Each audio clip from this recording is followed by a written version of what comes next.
Welcome to the Rim Break Rodeo. We hope this video helps. You start by confirming iOS 18 and a battery above 20% so nothing interrupts the process.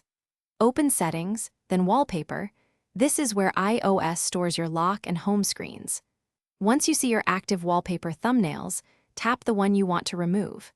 Make sure to back it up to Photos or iCloud first if you might want it later, because deleting removes the pairing with lock/home configurations immediately.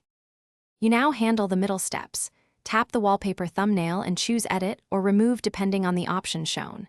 If the wallpaper uses depth, live photo, or a linked focus mode, remove those links first, otherwise iOS may keep a reference.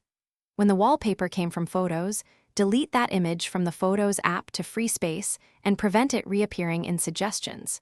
Make sure to confirm each removal prompt so the system completes the unlinking. Finish by verifying both lock screen and home screen display the default or replacement wallpaper you chose.